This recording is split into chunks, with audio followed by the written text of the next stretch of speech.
Hi, I'm Juan Pons with a new video series highlighting my favorite species and the stories behind these images.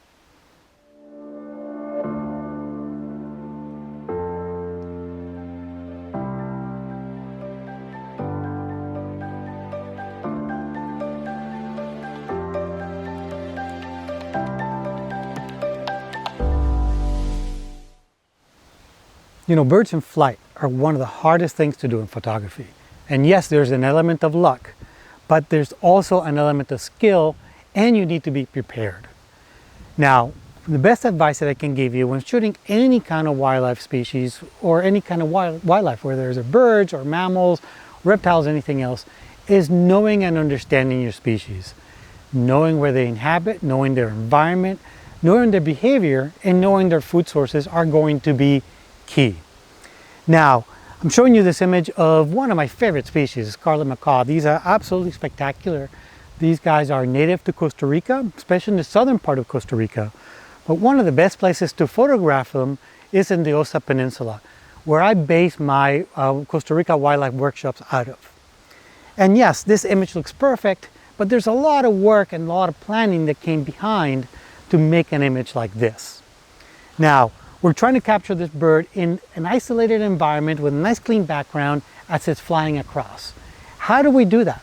Well, we get to see these birds in Costa Rica quite often. They're oftentimes flying above the canopy, or we sometimes see them in the canopy, and because they're very loud as they're flying in groups, they're very visible.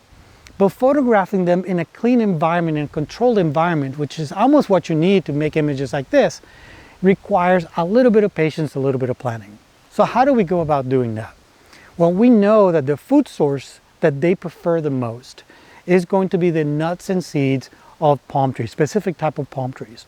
So we're looking for these palm trees that have ripe fruit that these birds love so much.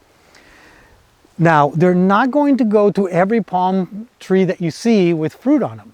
But what you need to do is you need to scout these out, find them, look for them wherever they may be, and visit them to try to find a flock of macaws as they're coming in to feed from that particular tree.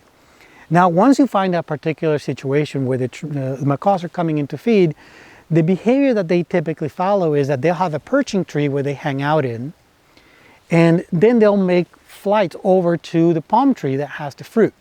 And as they fly over from that perching tree over to the fruiting tree, you have a nice predictable path. You can pay attention to the background of that flight path to make sure that the light is nice and even.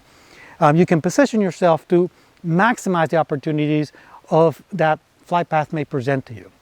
Now, as that bird goes from that perching tree over to the fruiting tree, they'll land on that bundle of fruit from the palm tree, and they're going to squabble with other macaws that are there, which is kind of neat and presents other photographic opportunities. But then they'll grab a fruit and then fly over to the perching tree to eat it.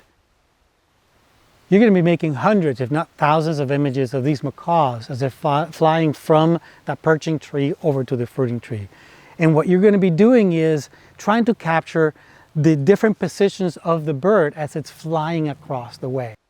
We're going to be shooting at high frame rates to capture the different wing positions as that bird flaps his wings going from one tree to the other. We're also shooting at high shutter speeds to capture those wings in their optimal position. Now, some people like to shoot in very high shutter speeds of 1/2500th of a second or even higher. I prefer actually to shoot at 1/1500th of a second or thereabouts to add a little bit of motion to those wings. So for example, if you look at this wingtip on the right hand side, there's a little bit of motion on that wingtip, and to me that makes the image a little bit more dynamic than the two wingtips being perfectly sharp and still in the air. To me, the birds in images like that look like they're hovering in flight. So now you've captured hundreds if not thousands of images, as I said earlier. Now the real work begins, or to me, not the fun part of this job, which is actually culling the images. It's going to take you a long time to do that, but I encourage you to be ruthless and get rid of those images where all those elements are not coming together. As I said earlier, you want to be looking for those images where you were able to capture the right position, you were able to capture the right background, make sure you pay attention to that background. You don't have anything distracting that is taking your viewer's eye away from your subject. You're looking again at the wings, you're looking at the legs down here, at the claws of the bird, which position are they in?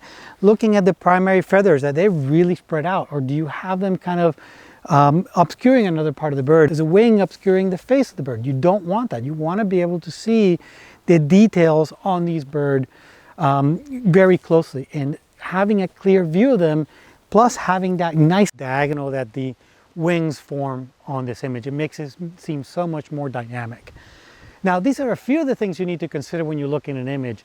Every image is going to be different. You're going to be looking for different aspects, but just keep an eye on all those little details, because as you add those little details and all those details come into play, they're going to make the best image you could possibly have made in that particular situation.